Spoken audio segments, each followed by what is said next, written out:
सजण असवाई बेतर थो पाण खे ठाही तुम सूह सजण असवाई बेतर थो पाण खे ठाही तू पाण गुलाबी गुलवा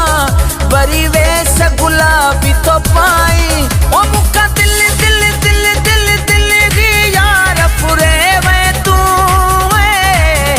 एड़ो नैणन सा कई जादू पंहिंजो करे में तू ओ मुका दिल दिल दिल दिल दिल दी यार फुरे में तू एड़ो नैणन सा कई जादू पंहिंजो करे में तू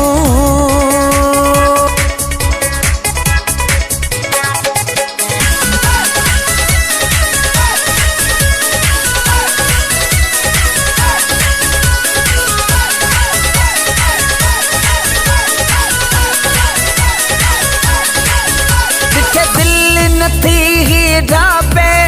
एड़ो यार सुनो आई मोहे यार विधो थी मुखे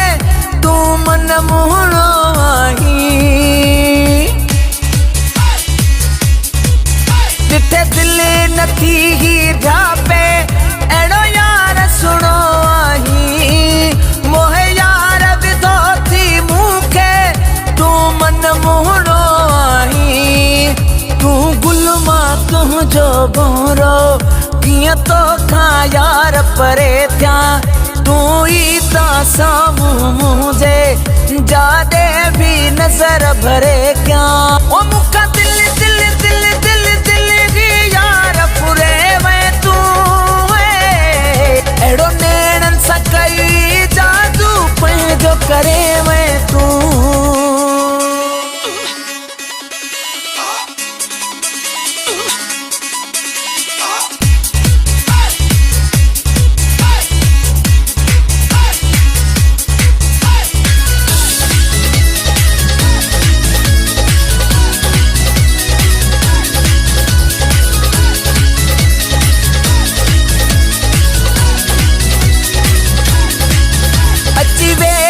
सा गड प्यारा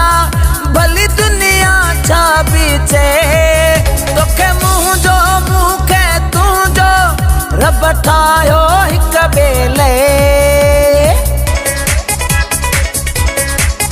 अची वेहु मूंसां गॾु प्यारा भली दुनिया छा बीचे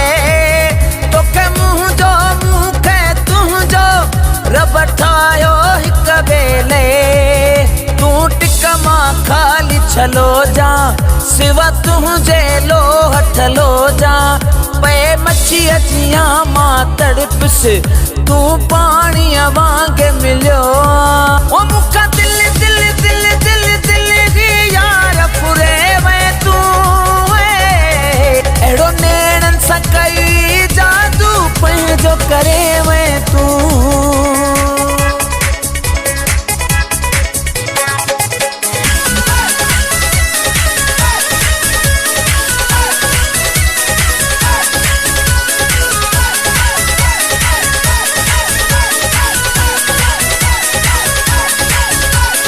सजन समझी सुरमो शेखा अखिन में पाया मां तू अमानुल्ला जी शायरी रुगो तो खे गाया मां तोखे सजन समझी सुरमो शेखा अखिन में पाया मां तू अमानुल्ला जी शायरी रुगो तो खे गाया मां बस गीत गज़ल तू मुंहिंजा सिवा तुझे कुछ न वणे थो पने आकिल में थे मेलो रब अहिड़ो सबब बणे को ओ मुका दिल दिल दिल दिल दिल दी यार फुरे में तू एड़ो नैणन सा कई जादू पंहिंजो करे में तू